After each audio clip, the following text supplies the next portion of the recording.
All right, we're going live.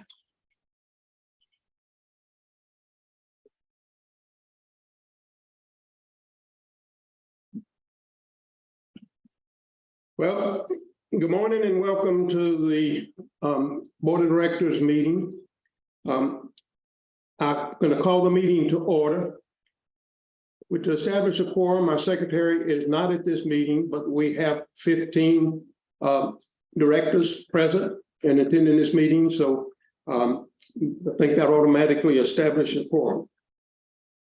The third item on the agenda is to call to executive session. We have nothing that we need to discuss in executive session. It's a routine thing. It's on the agenda, but we'll skip through that. For those of you who have agendas in the public.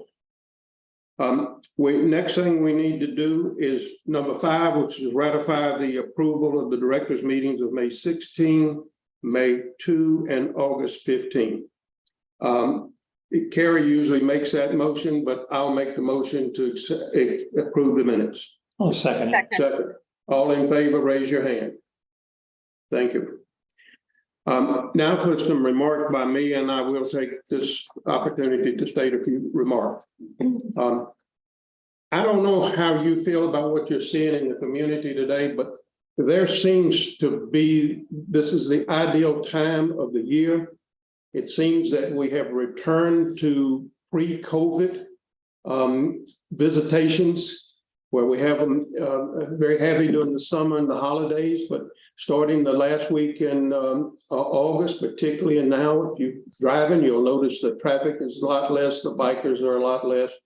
You can even get through the gate with just a little bit more delay than should be, but it's not normally as always the long lines. That's not to say it's great, that's just to say it's not as bad. It kind of reminds me of the days when I first came to Seapangs and we decided to move here. We knew that we could endure the summer for whatever that meant, endure for, because we were permanent residents. And we look forward to all the rest of the times of the year, which Seapangs was ours. And I hope you're enjoying it as much as I, and also the very great weather we're having now. I want everybody to know that CSA is working on a number of things that are important. Probably one of the highest on our list is our task force from Seapangs Circle and Greenwood Drive. And please note that those of you who have had concerns about this, the intent is that we go from the circle down Greenwood Drive to the entrance to Club Course. So it's going to be a #1 priority. We're doing it as a task force so that it will remain in effect. We're doing it as a task force so that it will continue as long as it needs to continue. We're endeavoring not only to look at what other people, the town or the state or the county provide us with. We intend, if necessary, to go outside to get an engineering firm to also assist in this. We have, it's going to be a particularly interesting beginning because we're looking first, the town has published, as you know, some road, the corridor map and some options they're intending to do. But we want to get the state involved, the state DOT. We want to get the county involved. We want to see if we can get financing for this. And also, some of the plan is to go all the way down to Coligny. And of course, we have to be concerned about the area of, from the circle to Coligny down Pope Avenue, because all of the traffic there affects us. So we're going to be in on it.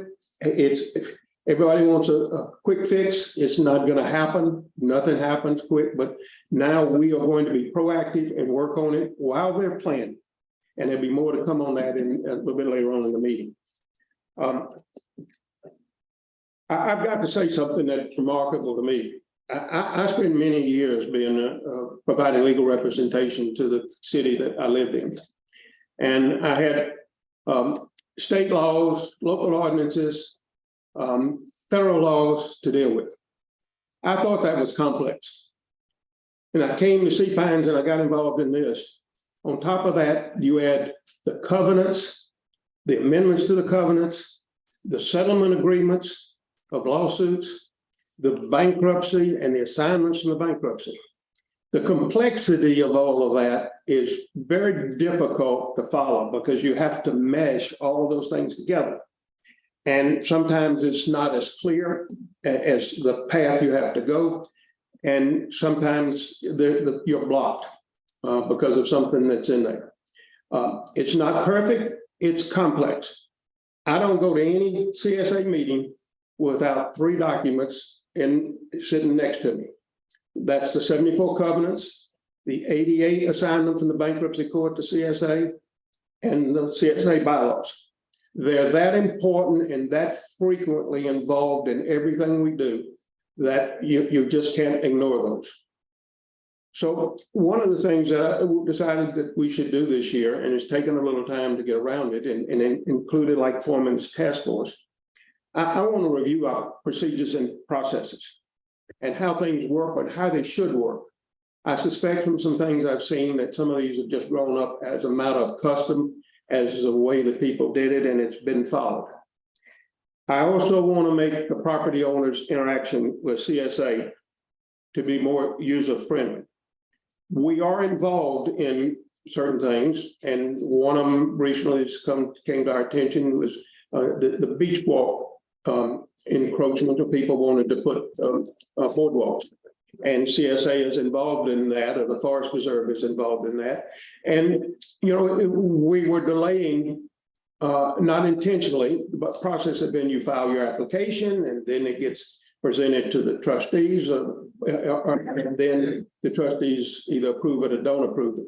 But oftentimes the staff may see something that is not going to be approved as a norm.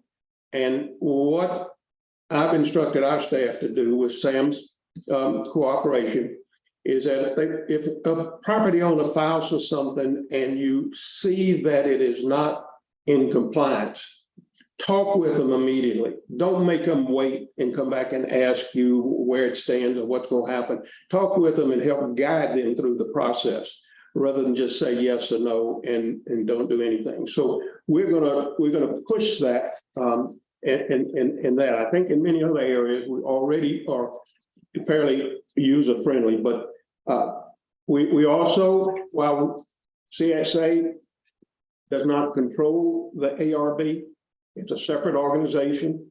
CSA with the resort and the Sea Pines POA have the board of directors of what's called ARC, that's Architectural Review Corporation. And we're going to see if some of the complaints that we hear from property owners, well, if it's just they don't like the decision, that's not much we can do about it. But if they're not getting the same kind of cooperation I'm talking about, we want to try to make sure that happens. And so we will be having a meeting of the directors of ARC and to see how we can work with ARB from the standpoint of making a decision. We can't control the design criteria. That's in the covenants, that's assigned to the ARB and as a standing committee. So, but we're going to go to the extent that we can do that. The next thing I want to do is something that I didn't do for years. I only started a few years ago when I went on the board of CSA. I want to encourage everybody to read the newsletters. They're long, but there's a tremendous amount of information in there. And instead of just glancing real quickly and looking, I encourage you to read it. And it came to light time and time again when people ask me, well, what is this? And I said, well, did you read the newsletter last week? No, I don't read that. Well, we got one question from a property owner so far for this meeting. And that question is answered simply if they read the newsletter. Because, and I'll answer the question and you'll see it. So it's very important to read those. It's laborious and things are repeated, but we would rather repeat than not have it at all. So please read that. You'll also learn where your dollars are being spent on capital projects because you'll see the photographs in there. You'll see the capital projects plans and the status.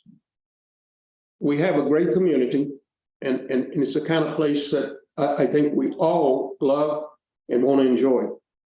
We're not perfect. We never will be perfect. We're going to work to try to enhance and improve what we do. We accept suggestions. I personally don't respond to emails, and I know that offends a lot of people, but I can't tell you how many people want to meet one-on-one with me or have me come over to the house to show them something. Larry, you may have done that, but I don't have the time of day to be able to do everything that everybody wants. Now, lastly, but very important, the Sea Pines POA circulated a petition for a referendum to amend the covenants to allow electronic signing. The resort, as a company, is undertaking the process of conducting that referendum. I personally endorse that referendum and ask you to vote yes. That's my opinion. CSA board hasn't taken a formal opinion, and not that anybody opposes it, it just hadn't been done. But at this time, I'm going to ask Steve Birdwell, as the head of the resort, to explain what has happened in the process. Steve, would you speak? Sure. Thank you, David. Well, we will be conducting a referendum of participating property owners. Earlier this summer, we received notification from Sea Pines POA that they have successfully held a petition drive, and they have received more than 10% of participating property owners' signatures on the petition. So we are obligated under the covenants to conduct a referendum. As far as I know, this is the first time that the petition method has been used. We've reviewed the petitions. Our accounting firm is doing some testing of those petitions, and we are pleased to move forward with this referendum. The change, as you mentioned, will allow for electronic communications, electronic signatures, and electronic voting. It doesn't take away a property owner's desire to vote by mail ballot if they had preferred, but it does allow for those new types of communications, electronic communications. The documents have all been reviewed and been prepared. They are at the printers this week, and the ballot packages are scheduled to be mailed this coming Friday on September 22nd. Participating property owners will have until November the 6th to return their ballots. A return envelope will be included in the packet. Those ballots will be returned to Kiter CPA in Richmond, Virginia, and they'll be doing the tabulation of the ballots. We expect to have a report from them by mid-November. Property owners can email any questions or comments to a new email address that we established. It is referendum@seapines.com. Referendum@seapines.com. Feel free to send any comments or questions there, and we will try to get them answered and respond to you. So looking forward to it. I'm personally in favor of the proposal as well, and I'll be voting yes on the ballot. Thank you, Steve. The next item on the agenda is the president's remarks. Sam? Mr. Chairman, I'll be very brief. I'll save my comments for the folks that can do the work, our staff, who were much appreciated. Just note that we had a very busy summer. It was a very active summer. Lots of visitors, guests, and property owners spending time here in Sea Pines. It was been a very productive summer. I want to really thank all our employees for the efforts that they put in over the course of this past summer, particularly the folks at the gate and our security team. They do a tremendous amount of work year round, but as I think everybody on this meeting knows, they are most active during the summertime and the busy season, and particularly at the gates and the security entry calls. And it's been a very busy summer for them. We're looking forward to a little bit of a slowdown. We don't want folks to be here, but just to give our folks a chance to catch their breath. But I would also be remiss if I didn't thank our maintenance team for all the work that they've done over the last month, particularly in regards to preparation and cleanup after Hurricane Idalia. I think I've got that pronunciation correct. Jared Mays and his folks did a tremendous job getting ready. Thankfully, the hurricane moved a little bit quicker and a little further west than it was predicted, and we got much of a glancing blow and no real significant damage, just a lot of cleanup. But Jared's team was absolutely ready and prepared, and they did a great job getting the community back in shape. I'm still picking up debris actually though from that storm, so it's probably another week or so, and I'm sure Jared will talk more about that. But I want to thank them, and as always, the customer service folks for all the work that the Victoria staff does day in and day out. Really are the front face of our property owners when they come and interact with us. They do a great job. They represent CSA very well. They represent the board extremely well, and I want to thank those folks also. So appreciate the employees. They are the ones that do the work. If I don't come to work, the only person that gets mad is David Ellis. If those folks don't come to work, then we have 6,000 property owners that aren't pleased with it, but they come to work every day in and out, and I'm grateful for that. So that's my report. I look forward to jumping in with some of the directors as they work through what they've done individually. Thank you, Sam. Next item is was Jared Russell, excuse me, Yes. on community infrastructure. You're on mute, Russell. Good morning, Mr. Chairman. Can you hear me okay? Yes. Good morning. Thank you, Mr. Chairman, and thank you, Sam. I just want to provide a brief update of our capital projects. We have started South Sea Pines Drive from Baynard Cove Road to Gadwell Road. You'll start to see traffic control in place with single lane closures.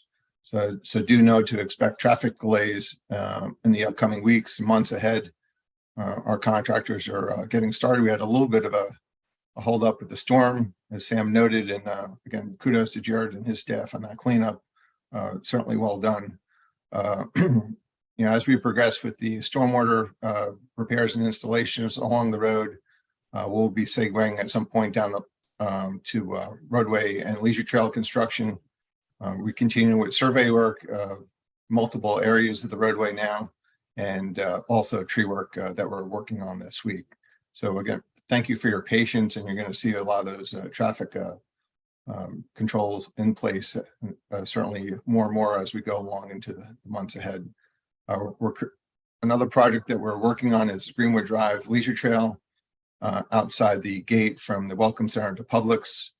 That's coming along, and we still have about another week or so to complete with that. So the asphalt has been installed, but again, we have some other details to kind of work on over the coming weeks. More recently, our tree contractor completed some work in Heritage Woods in preparation for leisure trail construction there in the Heritage Woods area and renovation of leisure trail that's currently in disrepair. And lastly, the South Island PSD, they're still working on the water line installation with the lateral connections to nearby residential properties, and also starting to work on the installation of trees along the road. That's along Plantation Drive from Lighthouse back to Greenwood. Those conclude my remarks this morning, and glad to take any questions. Thank you so much. Thank you. That's a lot of work going on. And so I know you're really busy. Anybody have any questions for us? Okay, then we'll move to community. Dave, I'm sorry if I may. Yeah. I do want to thank Russell for laying this project out. I also want to thank South Beach Marina, Salty Dog Cafe, Bob Gossett for working with CSA for the laydown yard. I really would encourage the property owners that are inside of Sea Pines to take a look and drive down there and see what's there. And then 18 months from now, remember what it looked like then, because with the plans that Russell's put in place and the improvements, you're going to see a whole new feel and look coming into South Beach Marina. And we plan to do some streetscape improvements as well. So this isn't just drainage and paving. This will be just like what we've done on North Sea Pines Drive. And it's really going to be some significant improvements with additional landscaping going into the village area. So we're excited about it. And I think our property owners will be very pleased with the end results. And Russell's going to be a very busy guy. He's always busy. He's going to be very busy from now until rolling into March. And if I'm not mistaken, this is probably the largest single capital project we've had in a while. But this is the largest contract we signed as an organization. Okay, Yes, sir.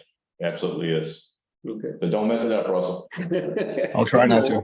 He will not. Let's hope we don't. I'm just giving him a hard time. He does a great job. Okay, now Thank you, on sir. to community maintenance and standards. Jared? Hello, good morning. Can y'all hear me okay? Yes, sir. Yeah. All right. As Sam mentioned, I'm gonna keep it brief. I'm probably gonna touch on the hurricane more than anything. But just a few of the division updates. Our tree care division, secondary and tertiary roadside trimming is done for the season. We're gonna start working on leisure trails and main roads this fall and winter. Obviously, we were a couple weeks behind the schedule on that due to pulling those resources to respond to deficiencies that were identified from the hurricane. And as Sam mentioned, we're extremely lucky that we didn't get the full blast of Hurricane Idalia. However, if we did, I felt like we were about as ready as we could be.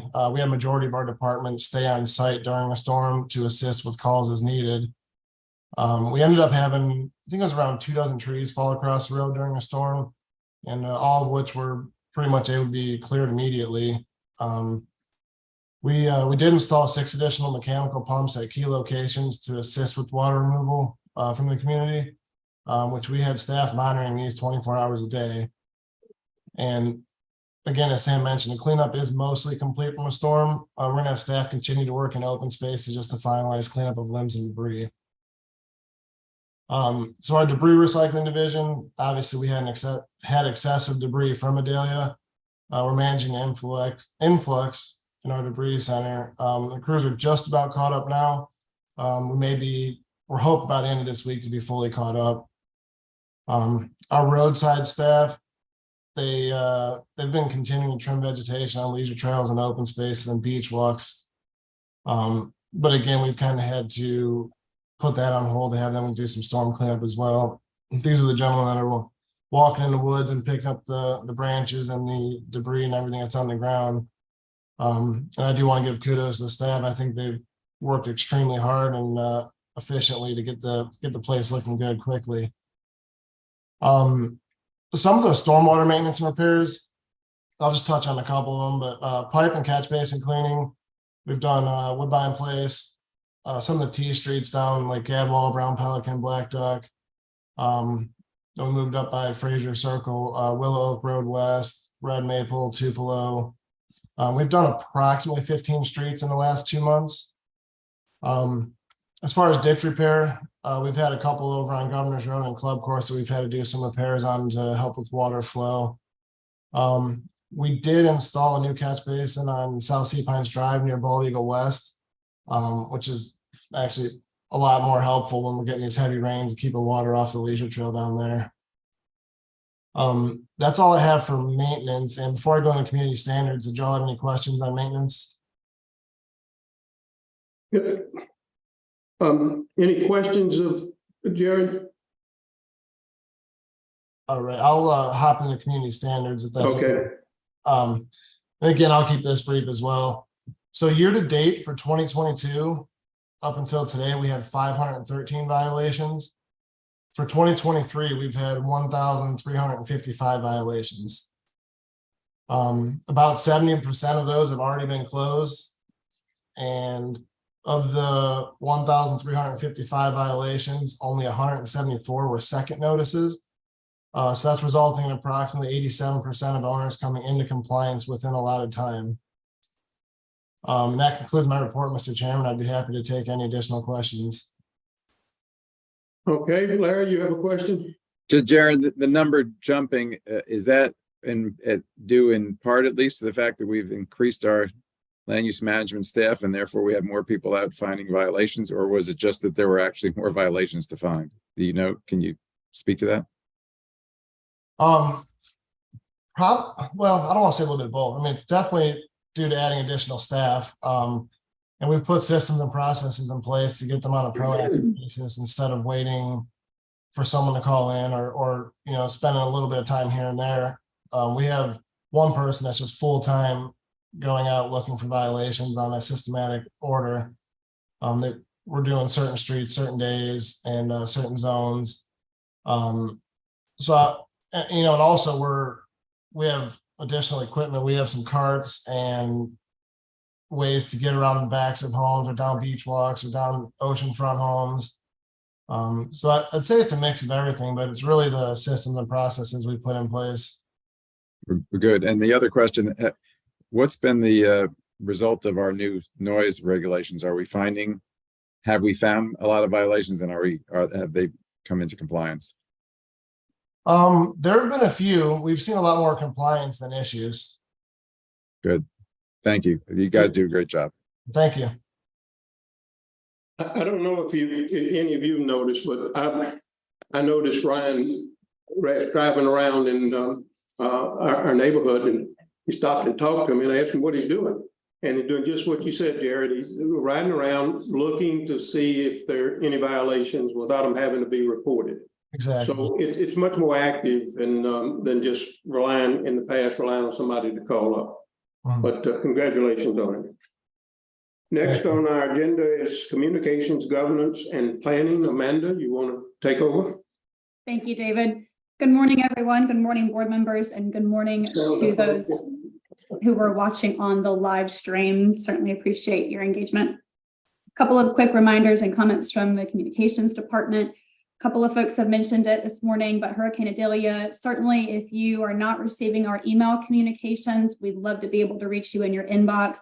Please reach out to us either by calling the office, coming into the office, or you can also go online to cpinesliving.com/request to update your information. You can provide an email address, make sure your phone number is updated, make sure we have that correct mailing address. We want to make sure those key updates are getting to you and to our members. Next on my list is an election update for the Sea Pines CSA Board of Director elections. That process is underway. We have received our recommendations from the nominating committee, both from the Class A residential nominating committee. Those individuals' information have been posted for their names, but they are in order: Stephen Fricker, Jim Caskey, Lee Stevens, and Andrea Tarbucks. So that is our Class A nomination list for the group.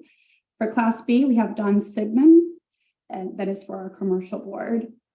Our date of record for our election is October 1st. So that is an important date. Information will be forthcoming to those members as of that date. You'll be seeing your ballot on November 1st, and they are due by December 1st. A couple of other important election dates. October 17th is our live Class A residential Meet the Candidate event. Information will be posted on our website and sent out via email related to that event, but you can watch that live stream on cpinesliving.com/live. And that event begins at 10 a.m. Just confirming that time for us. Give me just a moment. 10 a.m. Thank you. Let's see, a couple of other items. Our committee applications are also available and posted on our website. They are posted at cpinesliving.com/committee application, and those should be returned to Sea Pines CSA by December 1st. An event reminder for us, we do have a community shredding event coming up on the 26th of September. It's going to be done at the community center parking lot. That event will be held from 10 a.m. to 12 noon, and that address is 71 Lighthouse Road over at the community center parking lot. That is available to Sea Pines property owners on a first come, first serve basis. Finally, in closing, if staff can be of any assistance, please reach out to us by phone, email. We are here to help. Our general info inbox is info@csacpines.com. And that concludes my update, David. Amanda, let me ask you a question. We are in the process of unlinking the ARB information from CSA's website to their own standalone website. When will the standalone actually go active? That is still in development, but we are hopeful that that will be in the next couple of weeks for us to get launched. So we look forward to getting that information out to the community once that's completed. Okay, thank you. Thank you. Any questions of Amanda? Okay, then we'll go to money. Go to money. Finance and administration. Okay. All right, I'm going to start off with reporting on gate volumes. What I did is took the number of volumes coming through both the Ocean and the Greenwood Gate from January through the end of August, and I took it from 2023 over 2022. The short-term rental passes are just about even. The commercial passes, the number of passes are down. And they're down about 20%. And I'm going to get to that in just a minute. The daily visitor passes are up.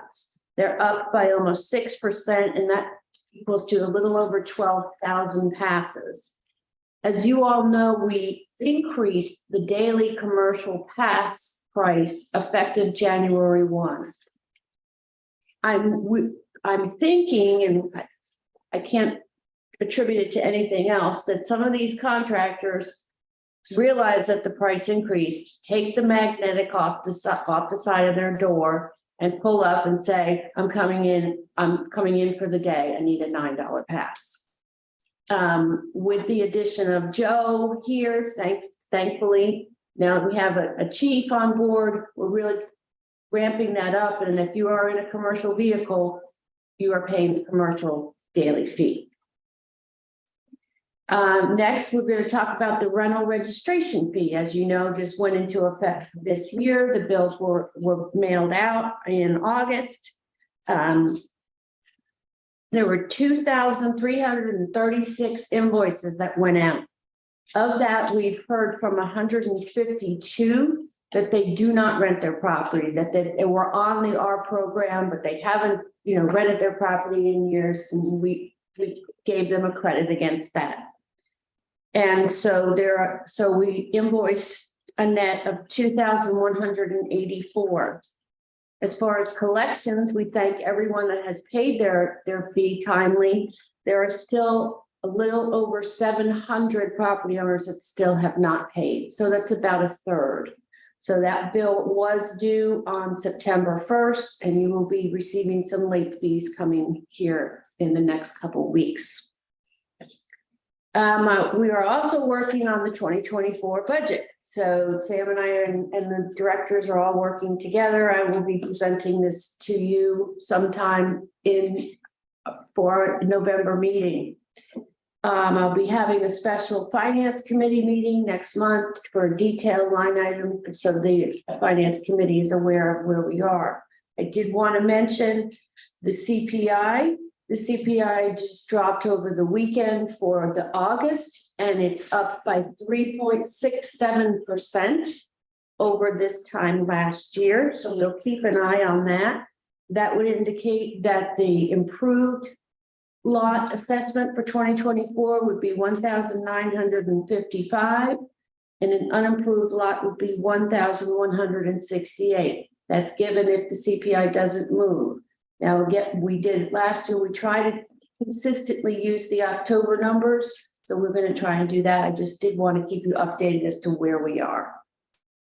Finally, CSA 360 is as you know, we've done this module by module, and we're trying to get all of the little quirks out of all the modules that we're running now before we go into the rental management module.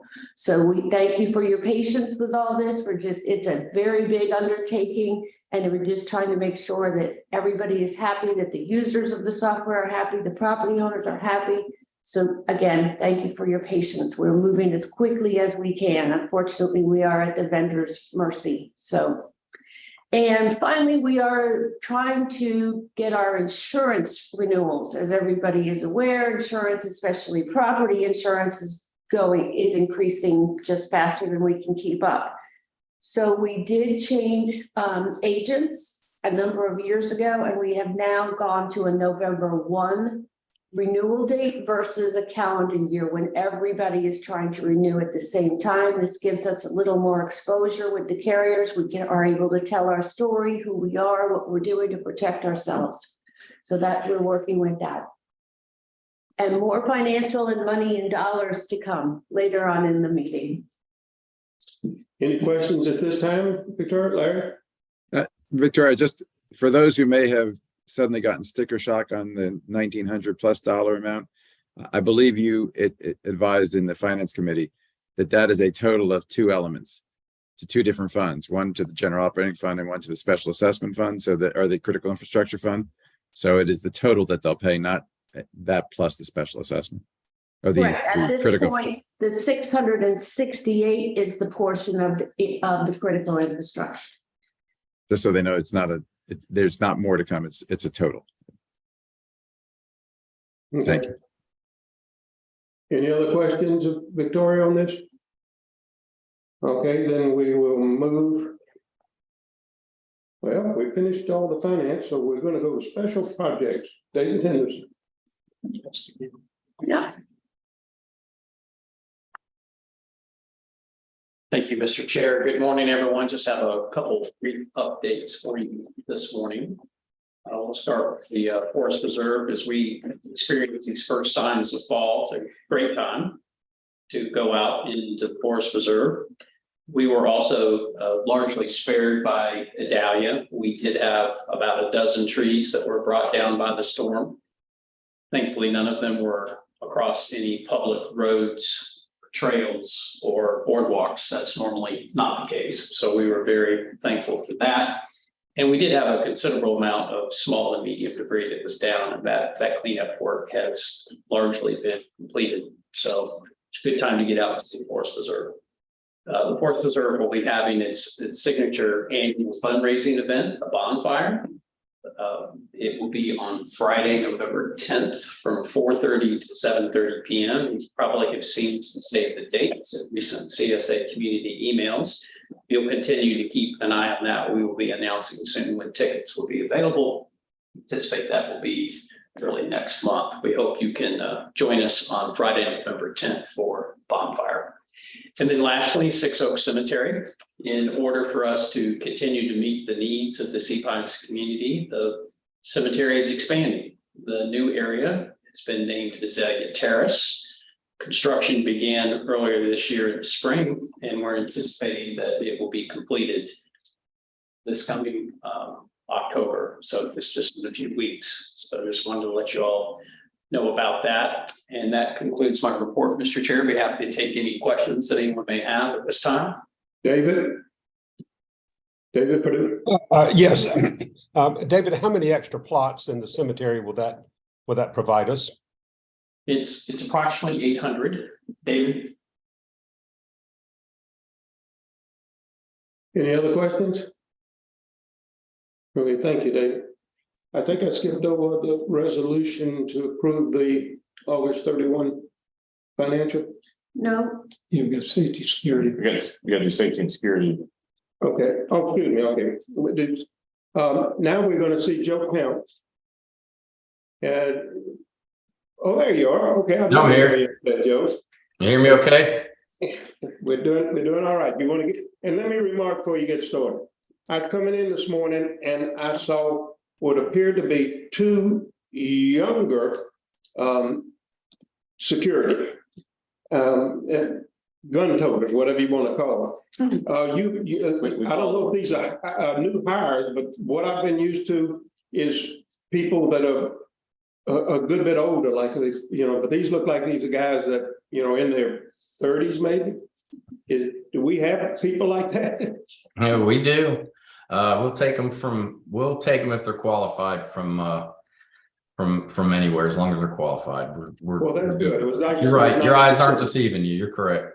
It was nice to see. And we call them certified class 3 SLED law enforcement officers working under Sea Pine security. Sam's getting legal on me, so I need to brush up on that. Go ahead, Joe. I'm sorry I interrupted from the beginning. That's all right. That's all right. First of all, I'd like to, be able to be glad to chime in here on the first board of directors meeting. Excited to do it. Just want to shout out real quick to some folks out there. First of all, the CSA for being so accommodating and welcoming for me. It's been a much easier transition because of Mr. Bennett and the rest. I really appreciate it. Also want to, thank folks I've met a bunch with the resort, the Heritage, and other members, out there in the community have been very supportive, very welcoming, and I appreciate that very much. It's made the transition much easier. allow me to get to work much sooner. So I certainly appreciate all that. A couple of things I continue to assess the department to see what the needs are, both for the officers and the community, so we can, make improvements where we need to. That's a process that, I planned on coming in, taking, about 3 months or so to really get a handle on that. So we're well into that, and things are going along very well as I get to know everybody. They finished the trolley season, so the ridership numbers are in. And we went from about, 56,409 last year to 75,687 this year, which was an increase of, I guess if my math's right, about 35%. I've talked with David Kennemer, the trolley manager. He assures me that increase is due solely to his management capabilities since we've had him this past year. I told him, David, you're great, you're doing a wonderful job, but I'm not giving you 35%. Just not going to happen. But we did in seriousness, we did discuss this, and I think it's pretty much just people coming out of COVID. The pre-COVID numbers were well into the over 100,000. So I think people just coming out of COVID across the world, the country, coming to Sea Pines, and then they feel more comfortable with that. Plus, then getting in more confined spaces like the trolleys or other vehicles, they're a little more comfortable. I think that's the real reason that's driving those numbers up, and hopefully they'll continue to rise. One of the things I noticed here, Joe, can I interrupt you just a second? I apologize. You'll get used to this at the board meetings. Yep. As you go through them. So, and just to remind the board that now that we've got Joe Count on board, we're going to be starting a committee to review trolley operations and look for efficiencies and additional things and ways to do that. And so our goal is to put that committee together in October with some board members and some members of our community, and figure out if there are ways we can do trolleys more efficiently, provide a higher level of service, maybe add some additional things to the trolley system. So just remind the board that is out there. It's been sort of hanging out there for a while. Is this going to be developed outside of the Safety, Security, Transportation Committee? Yes, we'll be outside of that. Yes, sir. This will be take a holistic look, and it won't necessarily focus on just the transportation piece under security, because at the end, transportation piece may move to a different branch of CSA. As my focus is for Joe and his team to be gates and security. And so I'm not sure if transportation will stay with Joe as we move ahead. And I think I've had a conversation with the board members. So, but it will be outside of that, and we'll be taking a good hard look at that coming up. Sorry, Joe, go ahead. No, great. Just a few things I'd like to point out. One is my office is kind of close to the dispatch center, and I was kind of surprised at how much I hear in there. I expected the traffic to be a little bit less coming here to Sea Pines, and we ran some numbers, and in the month of August of this year, they had just over 1,800 incoming calls to dispatch, to the dispatch center. But when we evaluated them, they came out to the actual dispatching, the numbers that are going out, actually being dispatched of those 1,800 were about 483. So some of the activity that I'm listening to and I'm hearing that kind of, surprised me a bit is the fact that, we're only, for every call that comes, all the calls that come in, only about 27% are actually then being dispatched out, which means our dispatchers, the other 73% of the time, are handling a lot of incoming questions, calls from property owners, from people outside, all kinds of phone calls that they handle. So the busyness in there makes a little bit of sense to me now. They really handle a lot, those dispatch officers. That was just something I'd like to point out. A couple other things briefly was I've got a lot of concerns and a lot of information from property owners and others about the traffic, the safety at the gates. I went out there one day, and some of you have seen me out there. I spent some time at the gates trying to understand that process and seeing where the safety issues are. And we've had a lot of what we call turnarounds. And those of you property owners know exactly what I'm talking about. No one reads signs, so what they do is they come into the left lane, the property owner's lane, and the officers have to turn them around across traffic that's in the right-hand lane, which they were intended to go through. And after I talked to one of the gate officers, there were 67 in one shift in the property owner's lane. And in some of my discussions, to make a long story short, everybody follows Google Maps or whatever their favorite map thing is to do. And the officers were telling me that, Google Maps kind of guides them when they come into Sea Pines. If they want to go to Harbor Town, and like when I first got here and didn't know where I was going, they actually shift you into the left lane. That's what they were telling me. And so I went out and did a dry run, and sure enough, when you get in towards the gate, it shifts you left into the PO lane. It specifically does that. So I've reached out with Stephen here in IT, and what we've done is reach out to Google to try to change that. We express the concerns that we have, maybe directing that more as a private lane to Google, so that way we can get the flow of the people that aren't, they're just coming in for the day or visiting to get into that right lane, or the people that get lost, they're going into the right lane so we can turn them around and not across traffic. That's something we're working on, because that clogs everything up for people trying to get in that lane. And finally, just want to touch on staffing levels here. I'm pretty happy with the staffing levels at this point. We are almost full. We have 17 gate officer slots that are available. Of those, 15 are filled, which is a good thing.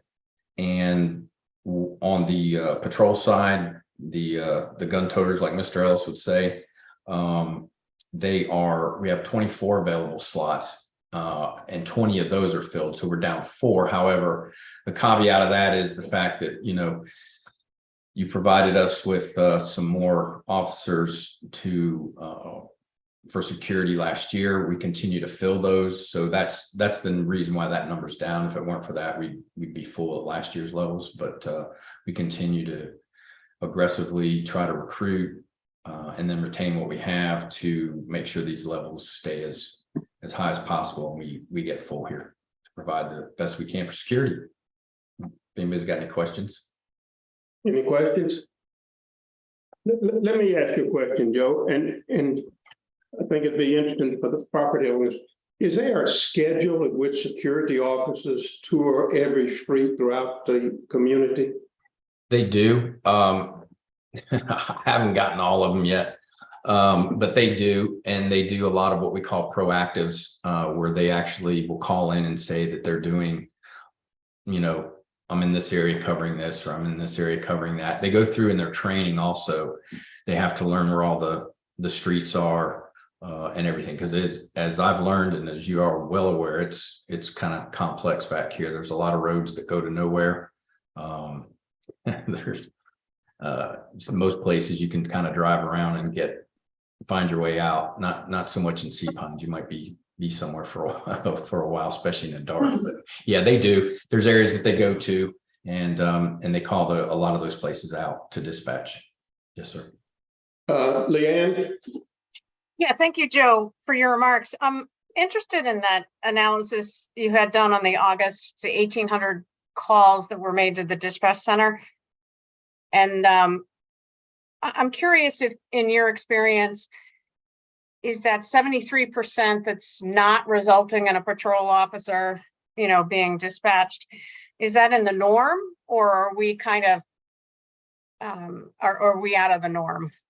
I would say I would say that's pretty much in the norm. A lot of dispatch centers take just, if people don't know who to call, they're going to call the police first, or they're going to call, in this case, security first. That's just what they do.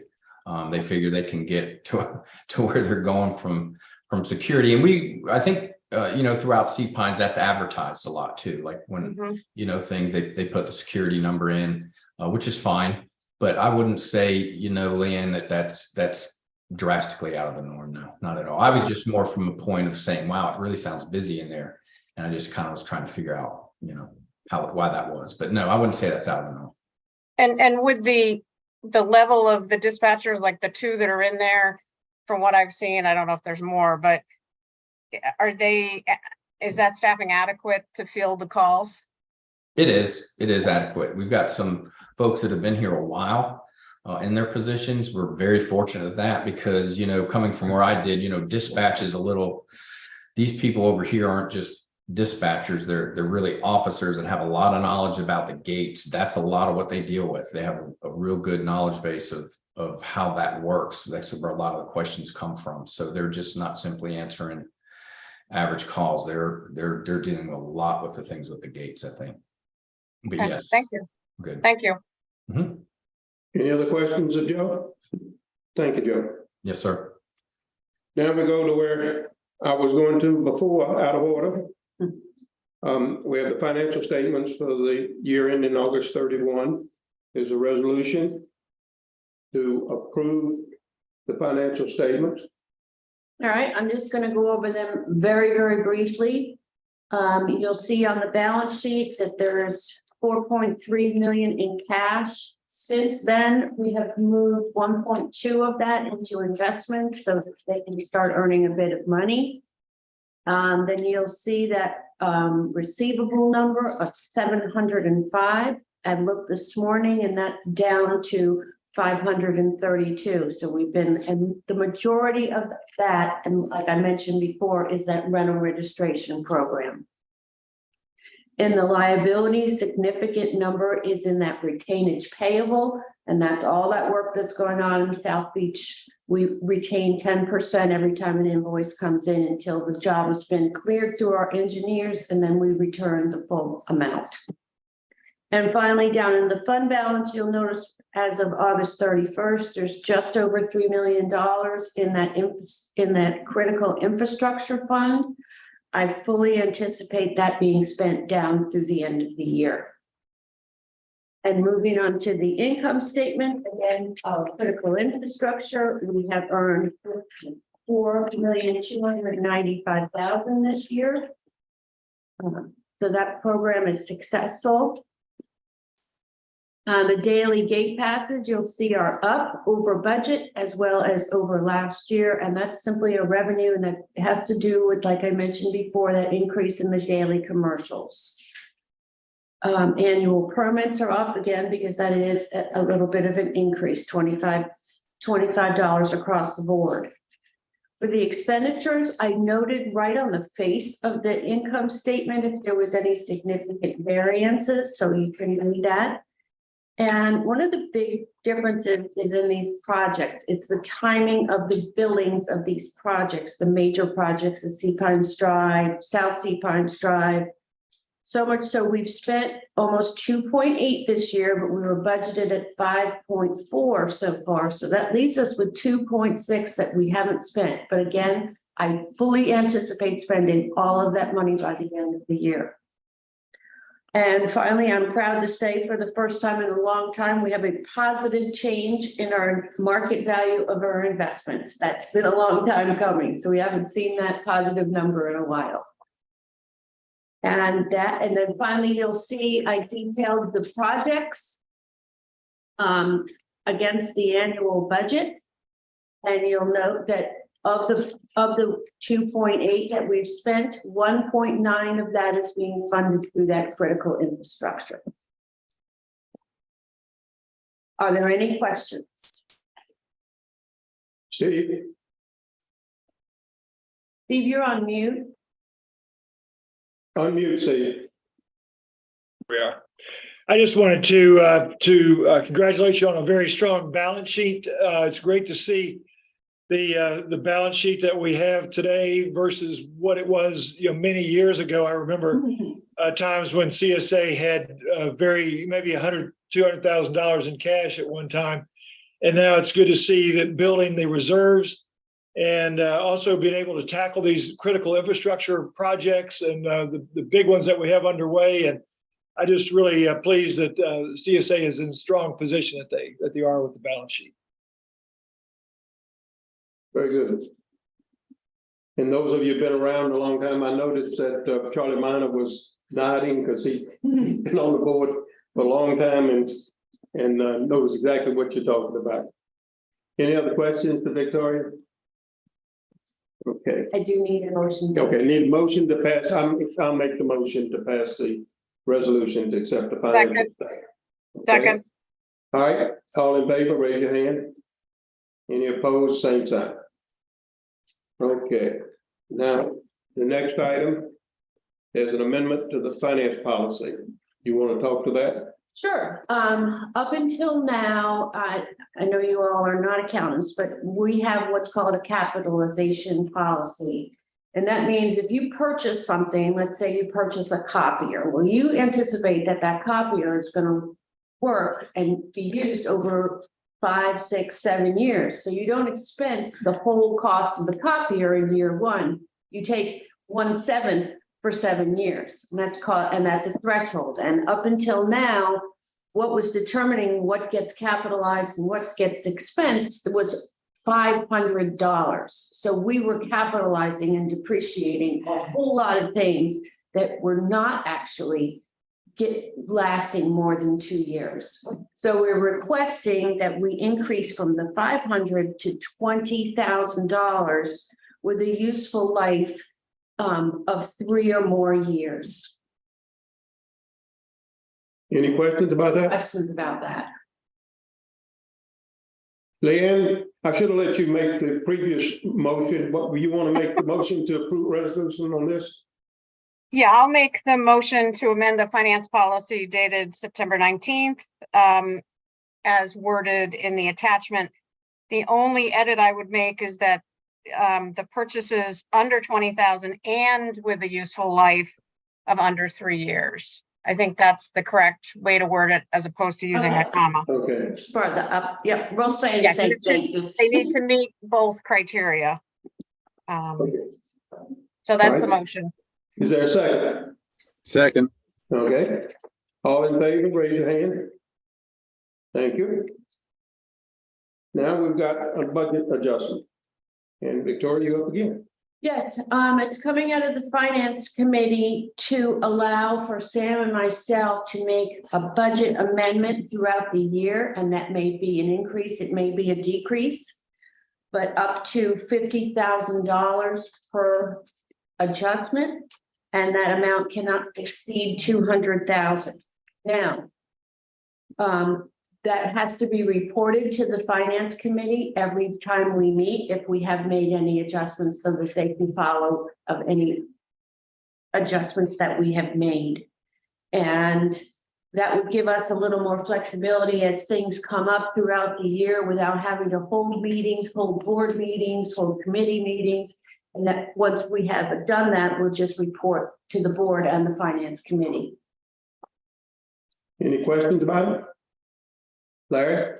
yeah, looking at the resolution, it looks like I think it says you and Sam may make adjustments of up to $50,000. And then it adds with finance committee approval. And then it says, so are you saying that you can only make it if the finance committee approves, or you can make it and then you report subsequently? I'm confused as to how you want to work. I'm all in favor of giving you the necessary flexibility, but I want to make sure the board is approving something that is what you want. I agree that that wording is a little confusing. Sam, you can stop me if you want, but it was my feeling that it was, we could make adjustments up to $50,000 and implement that and report it to the finance committee. That is correct, but there couldn't be a net of over $200,000 worth of adjustments any period between finance committee meetings. Correct. Well, I have a question. let me get this. I think what I'm talking about is that the words with finance committee approval after 50,000, do you, Yeah, I think we removed that. okay, Right. And then for it to read, the amount cannot exceed 200,000 between finance committee meetings, and each adjustment would be reported at a subsequent meeting. Okay. Yes, so I think we just removed with finance committee approval. So okay. I apologize for that misunderstanding. My question is, can you singly approve this adjustment? And can you singly approve it, or do you both have to agree to approve it, It's enact and. it, and then go report it to the? It's and. Okay. But if Victoria doesn't approve it, I'll just fire her and I'll do it. Well, there's that. There's that. All right, any other questions? or Sam, that would be a big mistake, but I won't go into that. But more, Oh, Larry, I know, believe me. I also want to understand, so again, because I support it, that there's a potential that between finance committee meetings, you will have approved 4 $50,000 adjustments. And they would be made and done. And the finance committee at most could then take some action to say, we don't want you doing that anymore. I want to I understand where you are in terms of, because again, I think flexibility is very important. We know we've had situations where you can't wait. A truck breaks down, whatever it might be. So we are approving something that says between finance committee, you could make up to 4 $50,000 adjustments, no more than $200,000, at which point it would be reported. That is correct, Larry. That's what you're approving. And to give it some context, our total budget is $22 million. Right. So, No, right. That's just to kind of give the rest of the board context. So yes. I'm fully support this as well. And Larry, it's really built around the projects that we're bidding, and we just having the nimbleness when we get the bids coming in to make adjustments as necessary. And then occasionally, if we have a piece of equipment that fails, if we have and we need to make some purchases, we need to have flexibility to do that. If something's over that level, it's a level we need to call the finance committee together and have a special meeting and then get the board's immediate approval. We'll certainly do that. No, and I strongly support. I think the flexibility is necessary. I think this board appropriately has full confidence in the staff that would be making those decisions. So I would certainly endorse it. Any other questions or comments? Can we approve it subject to edits or appropriate editorial adjustments so that we know what we've just said? Approving it with the deletion of the words "with finance committee approval" after the 50,000. It was amended. Leanne, you want to make the motion? Sure, I'll make the motion as listed in our attachment with the appropriate edits as just indicated. Okay. Second? I continue the second, yes. Okay. All in favor, raise your hand. Thank you. There's not a whole lot of unfinished business. Everything's unfinished, I guess, so we always keep going on and on, but and nothing really to discuss here. So let's go to new business. The first item is David Pardue is the announcement of the Board of Directors nominating committee results for Class A. And Amanda did both of those during her report. Certainly David Pardue and Bob Dowser are welcome to jump in, but we have announced those. Right. But if nothing else, David, would you move the approval of the resolution 11C? Yes, I move for the approval of 11C. Is there a second? Second, Tom Sharp. All in favor, raise your hand. Is this not 11A, not 11C? Yeah. It's 11A. Is 11A? I beg your It's not on pardon. my sheet. I correct to 11A. Well, I must be looking, am I looking at another sheet? Huh, that's 11C there on this sheet, it is A. I got two different sheets with resolutions, okay. We'll go to the announcement of the nominating committee results for Class B. That's Bob Gossett, I think you said you were gonna give that, Sam? Well, I can't make it. So Don Sigmund has been nominated, and we just need to. Bob is not Bob. I think it's dropped off the meeting. So Okay. We need someone to approve the where's that resolution? Actually, we don't need a motion. just announcement. Their announcements. Okay, just an announcement. All right, we'll leave it there. Then we have a meeting schedule, a draft of the meeting schedule, which is in your packet. Those meeting schedule gets changed regularly. One of the things that we're trying to do, and just an announcement to the board and then for the community. It seems that CSA gets off in January as to the board of director committee meetings to a much slower start because you have to have an election of a chairman. And then when the chairman's elected, then the chairman can appoint, and that happens in January, appoints committee chairs, and then the committee chairs start forming the committee. So it turns out that we really miss January, February, and a lot of times it's March before some committees can have their first meeting because of that lag. So it's something we're going to work on. But and the meeting schedule anticipates an extra meeting that we have not had before in January. So if you've looked at it and noticed a change, or if you compared it, that's what it is, and we just need approval. And I move to approve these draft committee meeting schedule for 2024. Second. Thank you. Any questions or discussion? All in favor, raise your hand. Okay, the next is, I've already mentioned this, and it's very important, but the task force has been formed. The task force, it has begun work. But one of the things we do, I want to have the appointment of this committee ratified and announced to the public for those who have not heard the names of the committee members. After the resolution of Sea Pines Community Services Associate Inc. Board of Directors is recommended by the Executive Committee Force roster. Their co-chairs on that, Cliff McMacken and Tom Sharp. The members are Kerry Corbett, Bill Johnson, Jim Caskey, Leanne Leahy, Don Sigmund, and ex officio is myself as chair, Sam Bennett, Joe Count, Victoria Shannon. And so that is the committee that is charged with the task force operations that we discussed earlier. I will move the approval, ratification of approval of the appointment of this roster. Is there a second? Second by Steve Birdwell. Any discussion?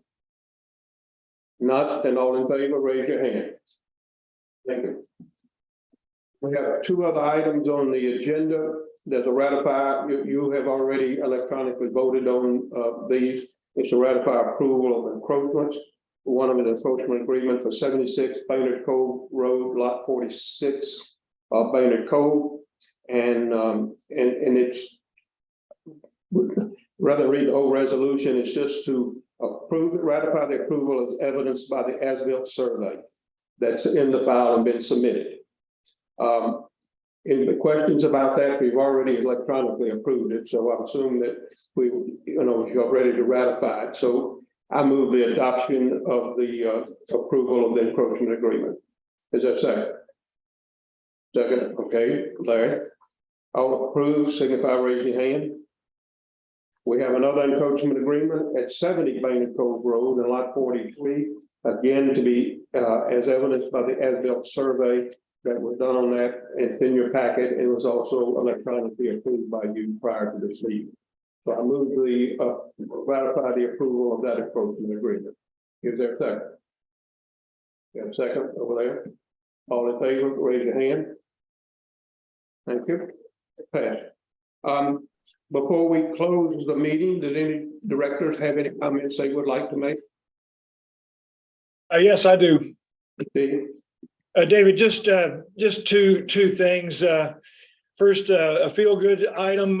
We are fortunate to receive a lot of awards and accolades throughout the year. Golf Magazine has included us in a new list that they've come out with. It's the best golf resorts in the world. They have a list of 100 properties, 26 of those in North America, and pleased that Sea Pines Resort is one of those properties, best golf resorts in the world. We're the only property on the island that was included on the list, and only two in South Carolina. Our sister company and colleagues at Kiowa were included on the list as well. So great to be included on the best golf resorts in the world. Thank you. Secondly, Dave, just an important thing I think the board should be aware of, and the community as well, is an important change the town is considering to the land management ordinance.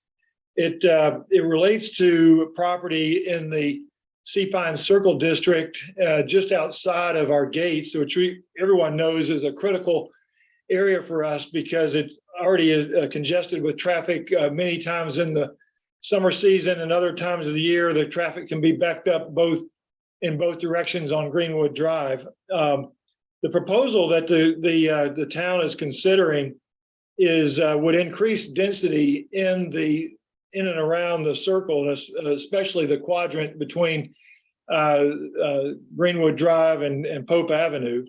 Would increase the residential density, potential increase commercial density as well. We have voiced our concern about the potential and possible increase in traffic and what that would do. This proposal is making its way through the town. I think the Planning Commission is set to take it up in their meeting tomorrow, which is a public meeting, and then it's due to come up again on the town council agenda in October. Could be as early as October 3rd, might be October 17th. And this will be, when it gets to the council meeting, will be a second and final reading. So we've been providing some input to the town. We have met with, as you know, we've met with the planning staff at the town hall. But it's a concern because of the potential for increased traffic in this critical area outside of our gates. Bill? Yeah, Steve, I appreciate your efforts in getting involved in this and looking out for us. In the initial reading, my understanding is our representative, Steve Alford, voted in favor of this. Have you met with him and convinced him to reconsider his earlier vote, and any idea where that's going from now? Is there anything we can do to help by reaching out to Steve Alford and giving him our position on this? Well, appreciate that, Bill. Yes, we have met with Steve numerous times. Appreciate that David Ellis has been in those meetings as well. Steve has certainly heard from us. I think, the developer and the proposal, there's a project that's being proposed as well, has done a good job. And, this is housing. So, I think everyone's in favor of especially workforce housing. And we're certainly not against David's, the proposed project out there, but we're just concerned about traffic. But yes, we have met with Steve, and he did vote in favor in the first reading of the proposal. I have a comment. Don? First, I'd like to clarify that CSA has not made a statement or position that we're opposed to it. This is implying that we are opposed to it, and we are not stating that as a CSA entity.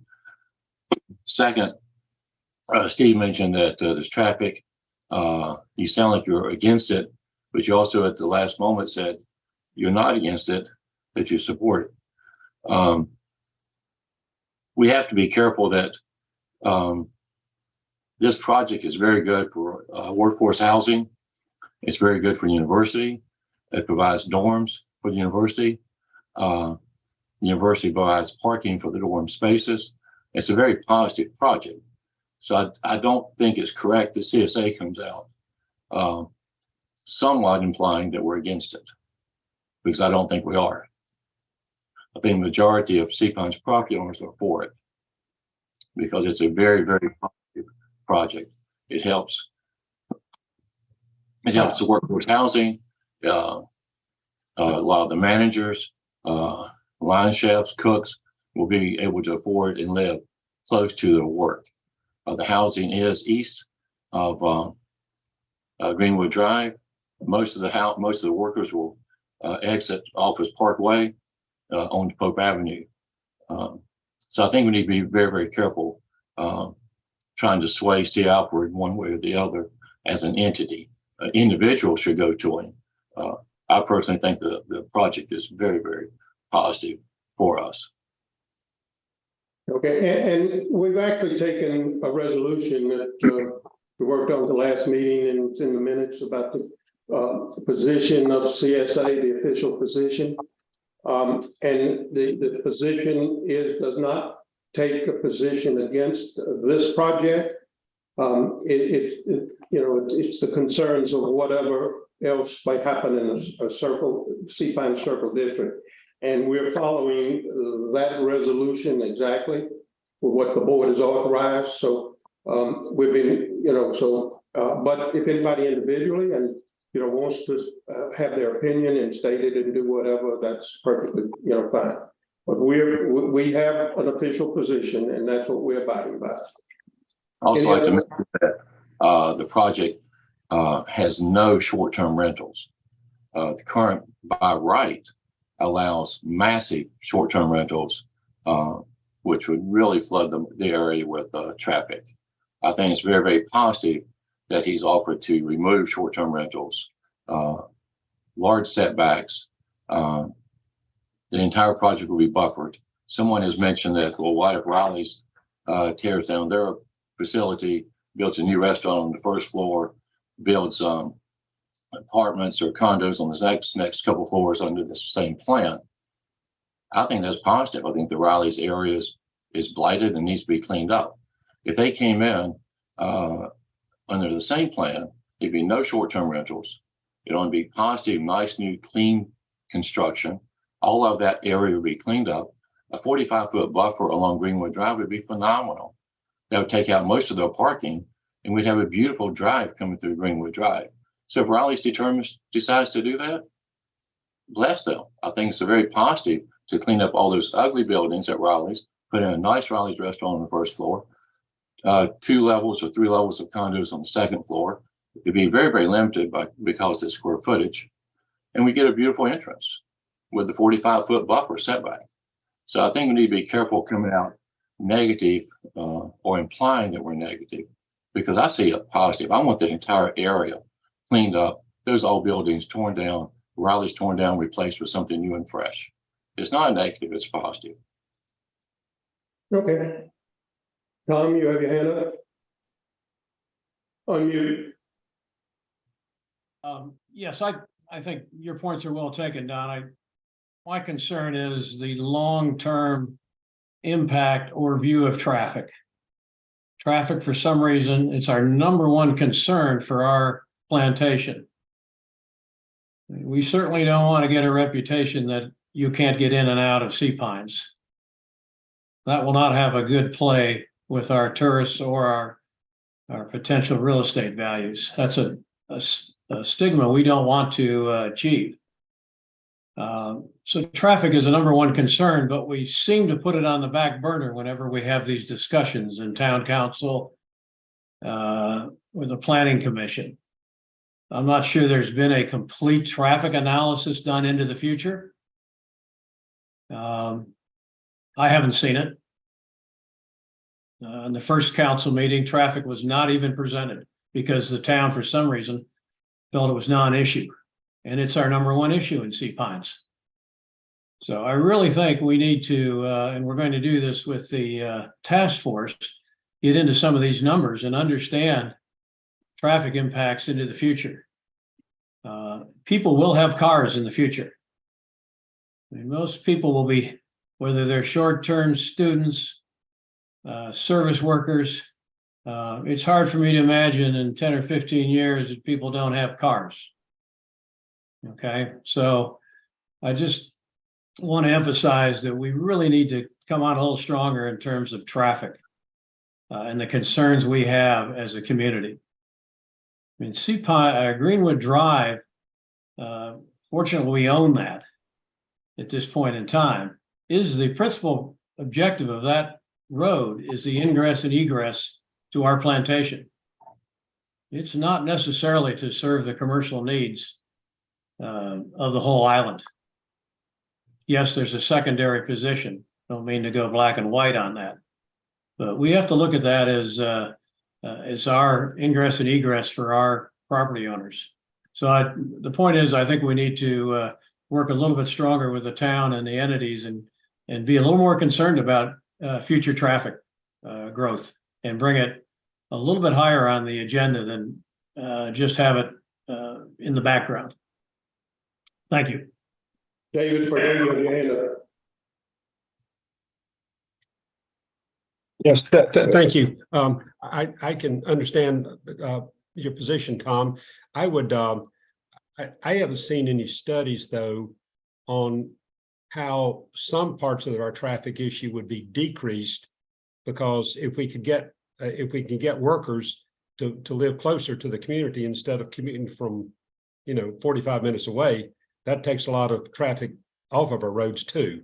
So, I mean, I understand that if you got several hundred, people living close by, then they're obviously going to have cars, but I think it's going to somewhat, it seems to me, I know very little about traffic, but it seems to me that a lot of that would be mitigated by the fact that they'd be driving, let's say, 3 or 4 miles to work instead of 15 or 20 miles to work. Just a minor issue there. So, David, because we made a point once we learned about this to find out as much about the project as we could. The traffic, and it's not the project so much as it is the ordinance. That's what we address attention on. But the project, traffic engineers predicted an increase of several seconds in the delay of traffic. Their own study did that, just so you're aware of that. I understand that, but it still seems to be an increase of several seconds. It's just not the end of the world to me. Yeah, not only point I'm trying to make it, they've done the study and it doesn't show any decrease. It does show an increase, but it is just several seconds. There's an increase of 2.9 seconds in the morning and 4.2 seconds in the afternoon. Right, and it's based on the assumptions of just this project, not what would all cover in the district, because the study is done as part of the project analysis. And we have to be careful that we're not talking about the project per se. We're talking about the amendment to the ordinance and the effect in the whole district. Cliff, you have your hand up?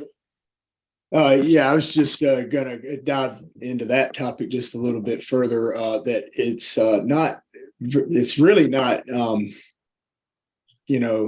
at all about the individual project that is being proposed. It's all about the text amendment for what impacts this could have on the district.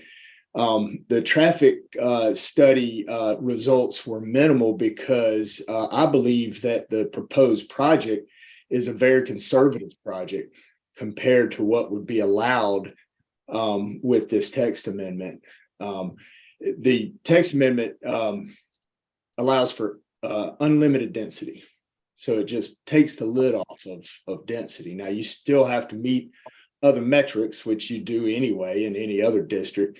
So I think the Double D project is actually very conservative. And so I think our biggest concern our main concern is not necessarily the project, because it does seem to have a minimal impact, but it's with the other 35 acres that could be redeveloped at a more maximum density allowed by the text amendment. That would be not just one restaurant. I'm talking, multiple retail outlets, first floor, structured parking in the middle, wrapped with as many residential units as you could physically fit. It's, a little bit more of an aggressive development plan that would be allowed once this text amendment were to be approved. So, yeah, that's the concern, not the project. I actually think David's done a good job with this project and producing a large amount of workforce housing. So I just don't know that his successors will be as committed to the workforce piece. And just so you know, just to clarify for everybody, Scott, when they talk about David, they're not talking about me. David is the developer. So you just want to make that clear. Leanne, you had your hand up next, and then Don. Yeah, the thing that bothers me about the traffic study is that it's comparing this traffic that we have currently and a potential impact of 2.9 seconds or 4.3. The traffic we have now is dismal and is not something that's acceptable. And I find that just we're comparing something that is not acceptable and what could pile onto that. So that's where I have a fundamental with the traffic information, but that's you know, the horses out of the barn. So just wanted to state that. Okay. Don, you wanted to talk again? Yeah, just regarding the traffic, I agree, it is a concern. But at the same time, and as you was mentioning the other projects, you have to reemphasize that if the other developers or someone else wants to redevelop some of the other projects, they still have to follow the same rules, which is limiting short-term rentals. I think most of the Sea Pines property owners are very much in favor of limiting short-term rentals, whether Sea Pines Resort, individuals. So if we can, this project eliminates short-term rentals in the entire section, I think that's phenomenal. I think that's a real plus for all of us. The other is by right usage is extreme density. The other is to mention that it's unlimited density. It's not unlimited because it's still restricted by the metrics of parking, water retention, etc., and the 45-foot buffer. So if someone comes back in and wants to redevelop the Wells Fargo Bank building, all of a sudden that parking lot's removed by a 45-foot buffer of plants and vegetation, heavy vegetation. So again, limiting short-term rentals, etc., the project is a favorable one. Traffic, yes, it's a concern. But if someone else comes in with the current plan, the short-term rentals, they'll pack it in. It'll be timeshares, it'll be whatever, it'll be jam-packed. So I'm very much in favor of limiting short-term rentals. Okay, anybody else want to comment? Okay, we only have 2 questions. So I think I'll go ahead and we answer those and address them now. Then we will adjourn. After we adjourn, I ask that the executive committee members stay on. We have another meeting that we need to conduct, and it won't be long, but it's not CSA business per se. So the first question I have concerns a person who has owned beachside tennis villa since 1983. And the complaint is that he has not seen any upgrade to the bike trails or to those sections of Sea Pine Drive in that area. And of course, this not only was addressed in the meeting, but this has been in the newsletters that we have the largest capital project going on in just that area, doing just what he is asking. How come we're not spending money there? Another point in which I say, please read these newsletters because it will be very helpful to you. Then we have a question that was called in during the meeting. They're talking about alligator prevention and referencing that Palmetto Bluff hands out a card to all guests about the dangers of alligators. And, just and after we hand out a 1-page sheet people come into the gate. And that so that people who do come here said has no clue of the dangers. And we all know that we see visitors come in and they get close to the alligators, they throw pine cones at alligators, do all kind of things. So it is right, and that does create a dangerous situation. But I think I'm happy to answer that. Yeah, because that's something we already do. So. Yeah. So all our passes coming in, we have a section there on alligators, and it's called Living with Alligators, QR codes on the back of each pass, and everyone that comes through the gate can go in there and see exactly what our recommendations are. And then we also have a brochure that's printed and handed out at all our leisure trail kiosks. If many of you've seen that brochure, got one here. And they're placed throughout the community as well. It's information is put on our websites. And then we also send it out regularly to our commercial contractors via email on the email links that we have for them. And we also have a Spanish version that's available because many of our contractors, Spanish is their primary language. So we're doing what we think is appropriate and best. I appreciate the thought and the recommendation. I think we're doing a pretty good job of it right now. We can always do better, and we'll certainly look at that. The board wants us to. Education is an important part about it. Well, with that finishes the meeting. I will move that we adjourn. Is there a second? Second. All in favor? Thank you very much. Remember, the executive committee is trustees of 6